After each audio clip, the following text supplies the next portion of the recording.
बस्ती से खबर लेते हैं, जहां पर एक मजदूर के खाते में 221 करोड़ का ट्रांजैक्शन हुआ है। इसको लेकर मजदूर को इनकम टैक्स विभाग का नोटिस मिलने से हड़कंप मच गया। हैरानी की बात यह रही कि मजदूर को खाते और पैसे के बारे में कोई जानकारी ही नहीं है। आरोप के मुताबिक मजदूर के पैन कार्ड का गलत इस्तेमाल करने का आरोप है। मजदूर शिव प्रसाद दिल्ली में पत्थर घिसाई का काम करता है। मजदूर ने आयकर विभाग और पुलिस से मामले की छानबीन की मांग की है। इतने बड़े अमाउंट के ट्रांजैक्शन पर आयकर और पुलिस विभाग जांच में अब जुट गई है।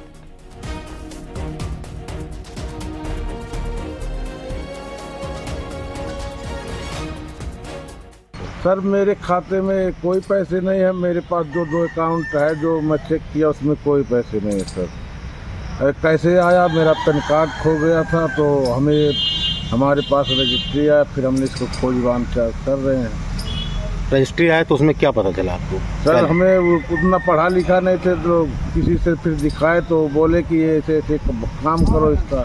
कितना पैसा उसमें बताया गया नोटिस में? उसमें तो अरब 21 करोड़ 30 लाख 7,000 ऐसे कुछ रुपए सर नोटिस में दे गया।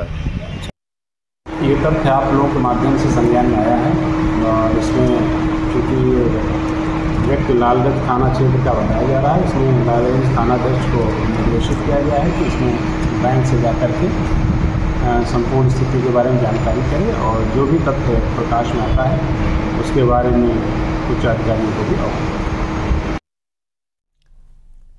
रामपुर में पुलिस की गौ तस्करों से मुठभेड़ हो गई। मुठभेड़ में गोली लगने से 2 गौ तस्कर घायल हो गए।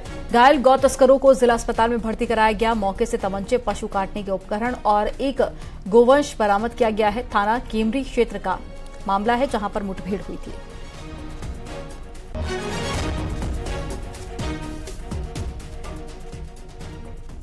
और ग्रेटर नोएडा के महागुन माईवुड सोसाइटी में सिक्योरिटी गार्ड ने वेतन नहीं मिलने के विरोध में हड़ताल कर दिया। आरोप के मुताबिक गार्ड ने सोसाइटी के मेन गेट को बंद कर दिया, जिससे यहां पर रहने वाले बहुत से लोग ऑफिस नहीं जा पाए। आरोप के मुताबिक सुरक्षा गार्ड को 2 माह से वेतन नहीं दिया गया है और इसी को लेकर उसने मेन गेट को बंद कर दिया। बहुत देर तक जो रेजिडेंट्स थे वहां के वो फंसे रहे।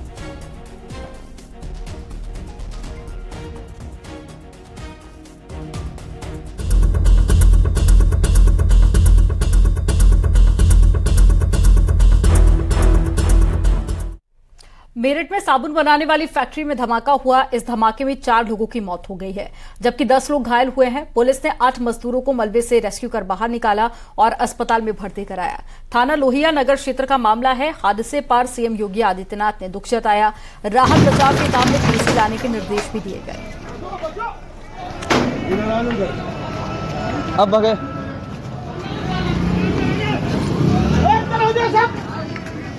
अभी तो है। जैसा आप लोगों को बोला गया था कि मेडिकल कॉलेज में इंजर्ड्स को लेके गया गया, जहाँ पे 4 लोगों की डेथ की पुष्टि हुई है। सभी 4 जो व्यक्ति हैं वो मेल्स हैं और अडल्ट हैं, मतलब जो 18 वर्ष से ऊपर पुरुष हैं सभी के सभी।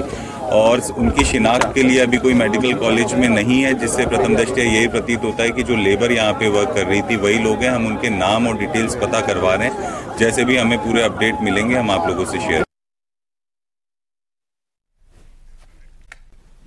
और गाजियाबाद में सौतेली मां ने जायदाद में बंटवारे के शक में बेटी को ही मौत के घाट पहुंचा दिया। आरोप के मुताबिक 11 साल के मासूम की हत्या के बाद उसने शव को पत्थर से बांधकर सेफ्टी टैंक में फेंक दिया। हालांकि घटना से 24 घंटे के भीतर पुलिस ने घटना की पोल खोल के रख दी और आरोपी महिला को उसकी सहेली के साथ गिरफ्तार कर दिया। मोदीनगर थाना क्षेत्र के गोविंदपुरी इलाके की यह वारदात है। पुलिस ने अपहरण का केस दर्ज कर बच्चे की तलाश में जब जुटी तो सीसीटीवी फुटेज को भी खंगाला। तभी सुराग मिला कि बच्चा घर के अंदर ही है, जिसके बाद पुलिस ने इस घटना का खुलासा कर दिया।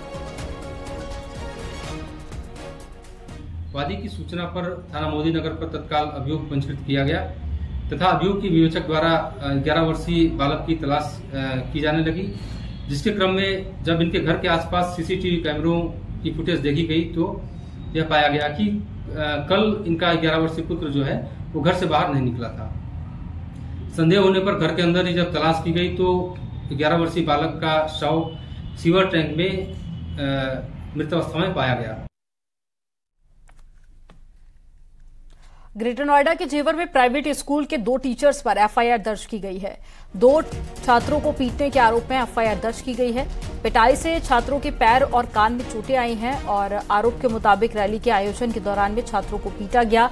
रैली में छात्र बेहोश हो गया था। आरोप के मुताबिक छात्र को उठाने गए दूसरे छात्रों को भी पीटा गया।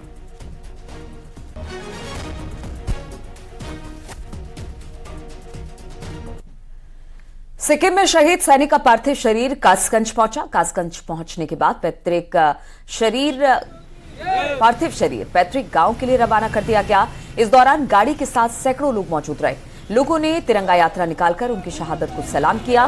पैतृक गांव सलेमपुर पिरौंदा पहुंचने के बाद पार्थिव शरीर अंतिम दर्शन के लिए रखा गया। इसके बाद गार्ड ऑफ ऑनर से सलामी देने के बाद सैनिक का अंतिम संस्कार किया जाएगा।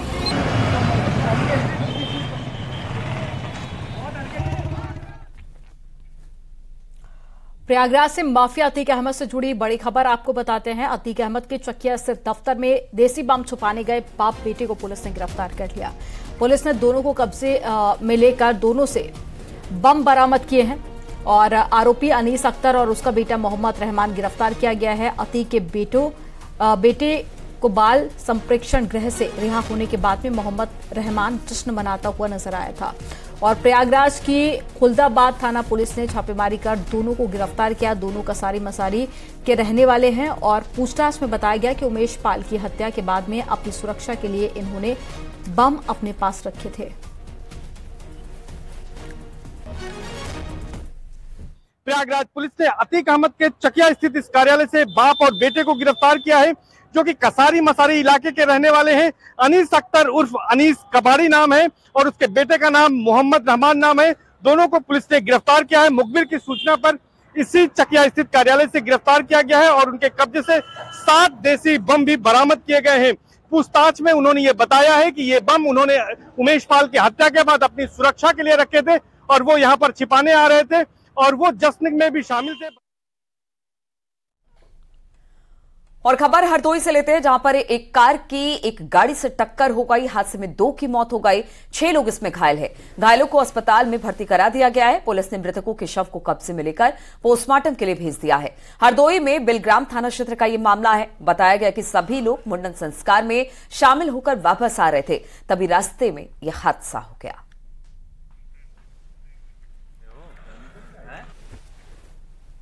अमरोहा के नौगावा सादात इलाके में जैकेट के कारखाने में आग लग गई। जब धुआं उठा तो फैक्ट्री के पास में रहने वाले लोगों ने कारखाने में आग की लपटें उठती हुई देखी। इसके बाद में मोहल्ले में हड़कंप मच गया। कारखाने के मालिक को भी इसकी जानकारी दी गई। आसपास के लोगों ने मौके पर पहुंचकर पानी डालकर आग पर काबू पाया।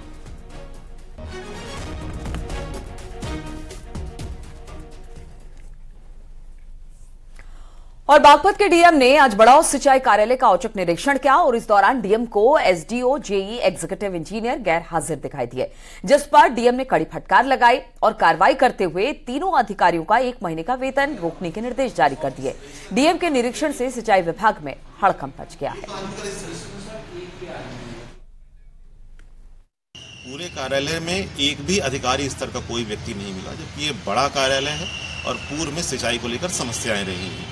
ये भी उल्लेखनीय कि जो अधिकारी कुछ हैं वो हस्ताक्षर ही नहीं कर रहे अपने रजिस्टर में, ताकि उनकी एब्सेंट पकड़ी ना जाए। सभी जो अनुपस्थित कर्मचारी हैं, जो करीब 1 दर्जन से अधिक हैं, इन सभी का वेतन अक्टूबर माह का रोका जा रहा है और जब इनका स्पष्टीकरण साफ साफ मिलेगा और इनका काम नहीं तो वेतन न हो की नीति पर जो कटौती होगी, उसके बाद ही इनका वेतन आरित किया जाएगा। और यहाँ पर रुकेंगे एक छोटे से ब्रेक के लिए। बहुत जल्दी हाजिर होते हैं कुछ और खबरों के साथ। आप देख रहे हैं न्यूज़ 18 उत्तर प्रदेश।